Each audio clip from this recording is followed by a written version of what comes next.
Welcome to American Catechism, episode number 71, for another state birthday celebration. Coming to you from Fort Worth, Texas on Sunday, August 2nd, 2026, where it is currently 98 degrees. The state of Colorado celebrated its 150th birthday yesterday, August 1st. It was the 38th state admitted into the Union by President U.S. Grant, and it is known as the Centennial State because it was 100 years after the founding of the country. Now, I don't celebrate every single state's birthday, just those states that my family has lived in. My mother went to graduate school in Colorado, and I was born there. My family vacationed there in the Rocky Mountain National Park a couple of times when I was a child. So, cheers to the state of Colorado, the Centennial State.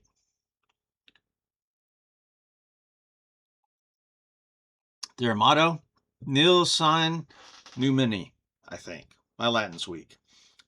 The English translation is nothing without providence.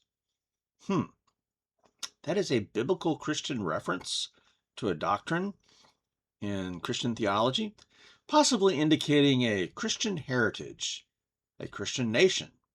Oh, heavens. Interesting. Just the facts. We're going to look at Stranahan's American Single Malt Whiskey today because this comes from Denver, Colorado. So this is 94 proof, costing a little over $53, and it's an American single malt. Tasting notes.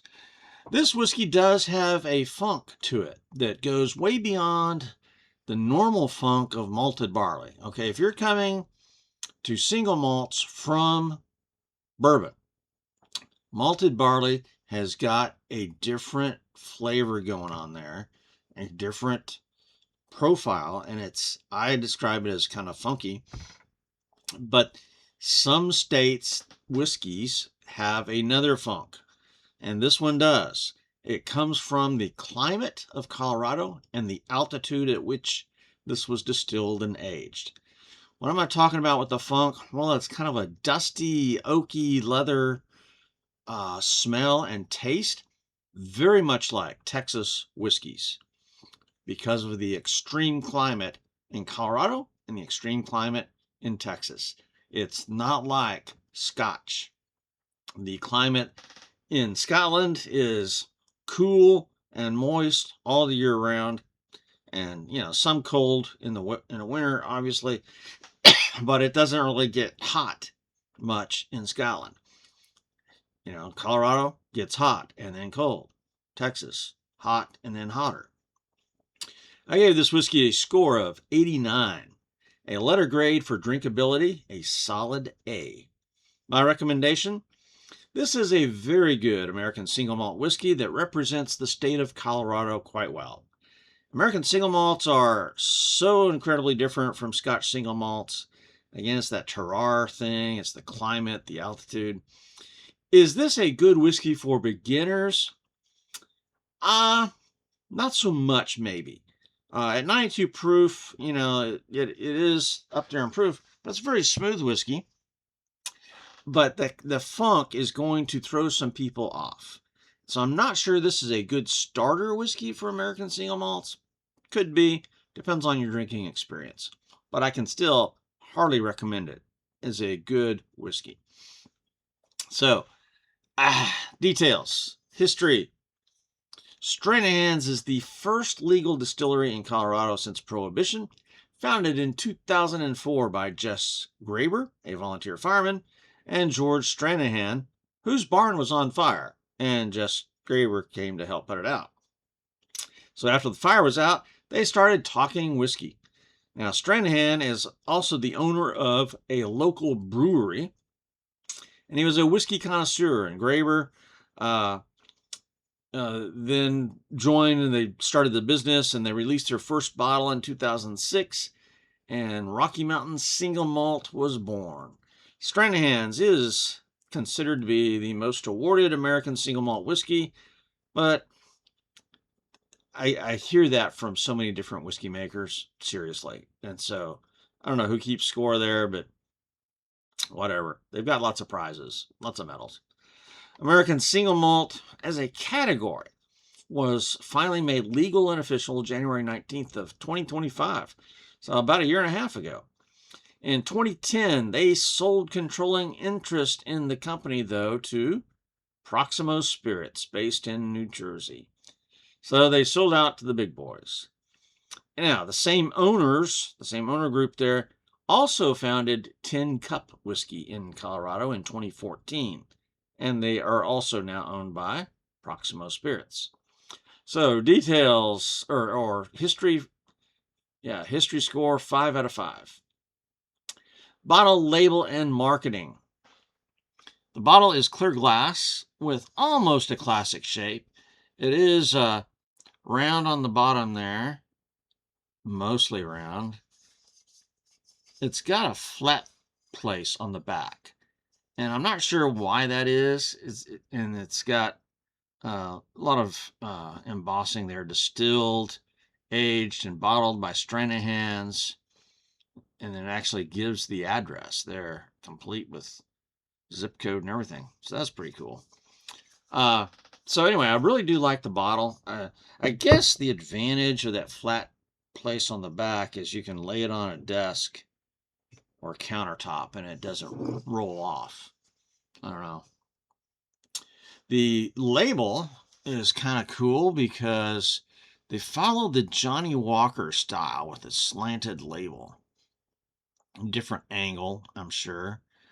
But they have color coding with all their whiskeys. And so the other Stranahans that I've had was, what was it called? Blue Peak, maybe? And it was blue. This one's the original, and this is the yellow label. So it's got, some good information on here. Made in limited runs, 47% alcohol by volume. In the heart of Denver. There you go. And then the white label down at the bottom has got good stuff too. Bottle number 1576, batch number 284.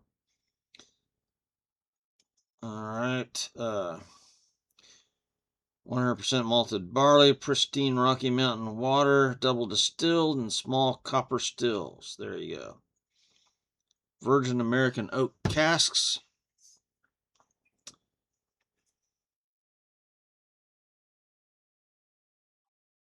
So this is got a wood cap with a real cork. So all in all, the bottle and label's really nice. Marketing, I don't recall ever seeing any commercial or advertisement for Stranahan's. There's tons of reviews. I mean, this is a very popular whiskey, and so there are lots of reviews out there. Much talk about it on the whiskey forums, whiskey groups, and Facebook. So word of mouth marketing is really pretty good. 4 out of 5 for bottle, label, and marketing. Appearance, I've got my Colorado rocks glass here instead of a Glencairn. But you can see that it's copper colored. It's not super dark, but neither is it light. That's a good medium color, so that's a solid 3 out of 5 for appearance. Composition, this American single malt weighs in at 94 proof. And they use 4 different strains of barley from Colorado and spring water from El Dorado Spring outside of Boulder. And yet this is distilled in Denver, so not sure about that. The Stranahan's website says it is a blend of 6, 7, 8, and 9-year-old whiskeys. So I guess they used the Solera process. Aged in new charred oak barrels at char level 3. So that's interesting. Not many single malts do that. A lot of single malts don't go with charred oak unless it's used barrels. But these go with new charred oak barrels. And that's a source for the funk.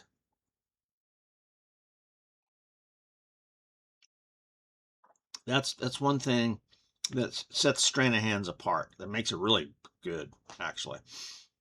So, again, the elevation here is 5,280, 5,280 feet. The Mile High City, right? Believe me, that affects everything about this whiskey. Terroir, elevation, climate, it all deeply affects this whiskey.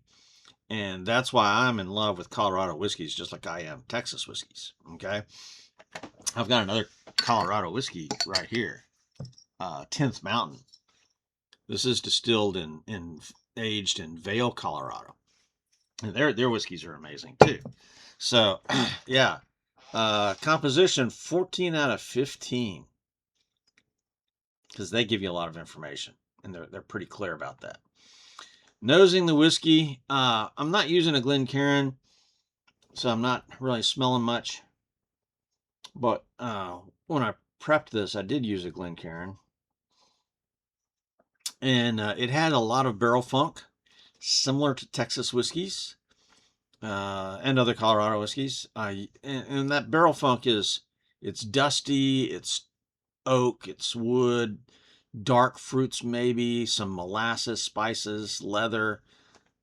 There's just kind of an odd funk to this. It's just like Scotch single malts kind of have their own flavor and nose aromas going on. The single malts in America do too. So, this is easily distinguishable from Scotch. So the nose is really inviting. I'm going to give it a 9 out of 10. Tasting, this is really quite good.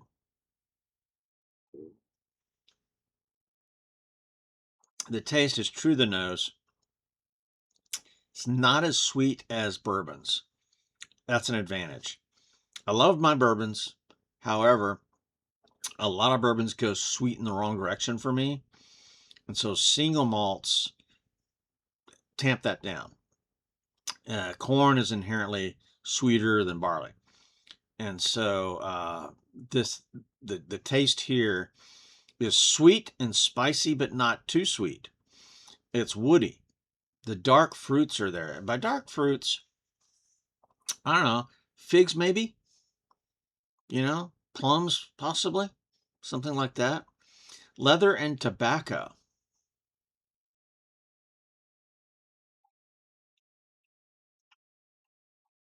So these darker flavors are an automatic win for me in tasting whiskeys.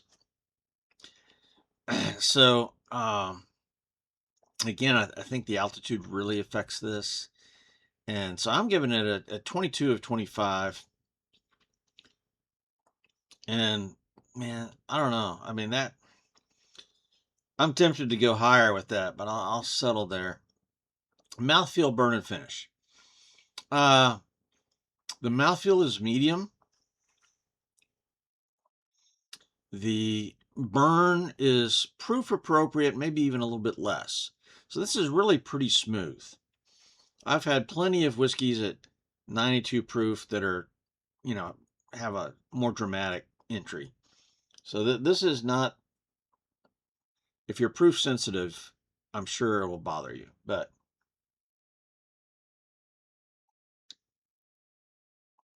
otherwise, this is really pretty smooth.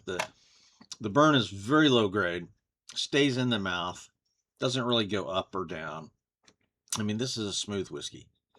Okay, the finish can get a little bit tannic on the finish, a little bitter. I don't view that as a negative. I like that. And so, that's not points off or anything. That's so really you've got a decent mouthfeel, you've got very low grade burn, very smooth, and a decent finish, a medium finish. It's just not real long lasting, but neither is it short. So 13 out of 15 for mouthfeel, burn, and finish. Versatility, flexibility.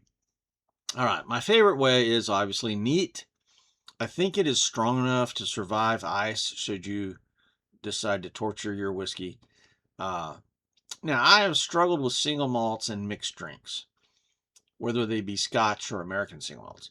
However, on the Stranahan website, I looked at their cocktails, And there was one thing called the Stranahan cocktail. And it used, instead of, okay, so it's kind of a play on the Manhattan. And instead of using vermouth, it used amaretto. Okay, well, I've got some Di Serono, and so I did this cocktail. It was Stranahan's, Di Serono, and a little bit of Angostura bitters, and a little bit of walnut bitters, and then a dark cherry and an orange peel. I was doubtful. I've just not had good experiences with single malts in cocktails. This, however, absolutely worked. It was beautiful. Okay, really did like it. So that's a win for me, and so that's kind of restored my faith in single malts as far as being a mixer. Now, price wise, when you're talking over $50 for a bottle of whiskey, I am disinclined to make cocktails with that. Um, so, but this was so good. I mean, this Stranahan cocktail was really very good. So I will probably do that again. So versatility, flexibility, 5 out of 5.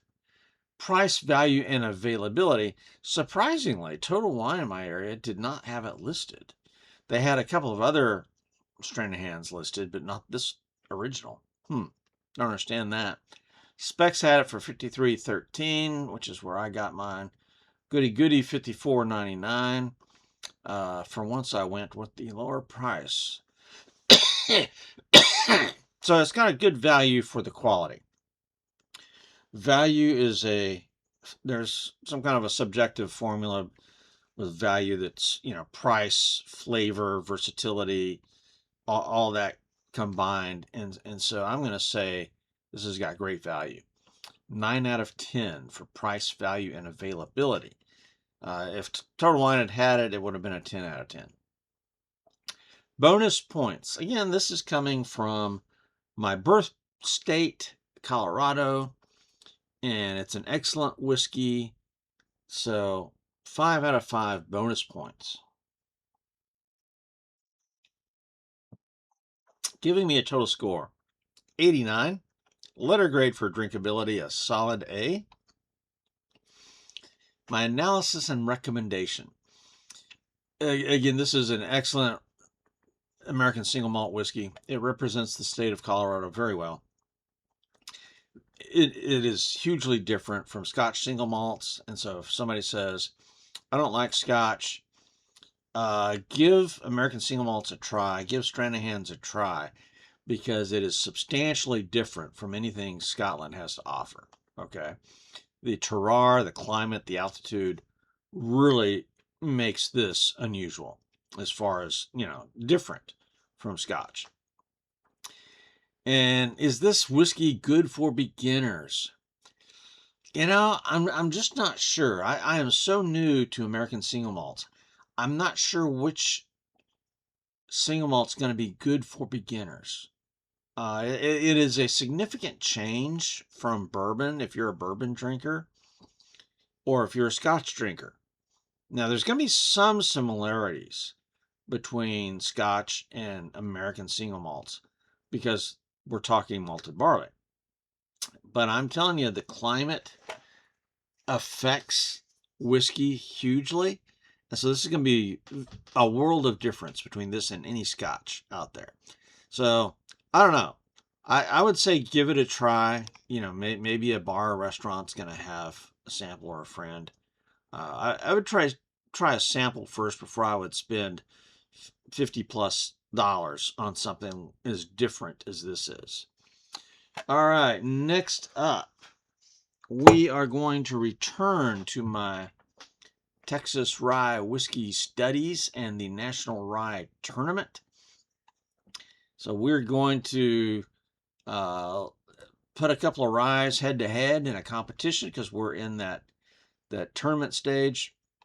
So I think that's coming up this week. For now, this is American Catechism, Stab the Dragon Productions, out here.